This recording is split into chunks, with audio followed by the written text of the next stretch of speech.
దొంగలు దొంగలు దొంగలు. ఆ దొంగలు అనే ప్రచారంలోకి తీసుకెళ్తున్నాం తప్పితే పట్టుకునే సత్తా లేనప్పుడు ప్రచారం దేనికి అంటే ఇక్కడ ఓన్లీ పొలిటికల్గా గెయిన్ కావాలి. ఇంకొక గొప్ప విషయం మేము చెప్పాలా, రేవంత్ రెడ్డిది కాళేశ్వరంలో జరిగింది. కేసీఆర్ని అరెస్ట్ చేయి, హరీష్ని అరెస్ట్ చేయి, ఈటల రాజేందర్ని అరెస్ట్ చేయి, ఎవరైనా ఉంటే వాళ్ళందరిని అరెస్ట్ చేయి, అక్కడ పనిచేసిన ప్రతి ఒక్కరిని అరెస్ట్ చేయి. అది నీకు చేత కాకుండా, అది నువ్వు చెప్పకుండా ఏం చెప్తున్నావు, ఇక్కడ సిబిఐని ఏదో పెద్ద వింతలాగా సిబిఐని ప్రవేశపెడుతున్నాం.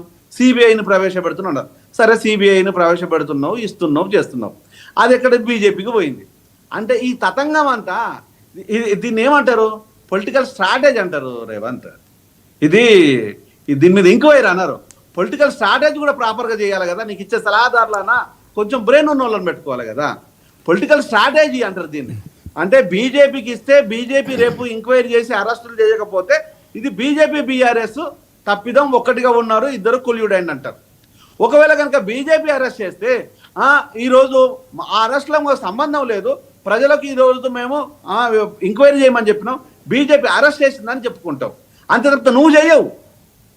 అంటే అన్నిట్లో సిట్లు చేసిన నువ్వు ఈరోజు ఒక ఏసీబీని సిబిఐని ఈ ఒక్కదానికోసమే కొత్త జీవనం తీసుకొచ్చినావు. ఒక్కదానికోసం కొత్త జీవం ఏంది నాకు అర్థం కాదు. సిబిఐకి ఎంట్రన్స్ ఇవ్వు, అన్నింటి మీద జరగాలని చెప్పి తీసుకురా. ఈ ఒక్కదానికోసం స్పెషల్ జీవో పట్టుకురా.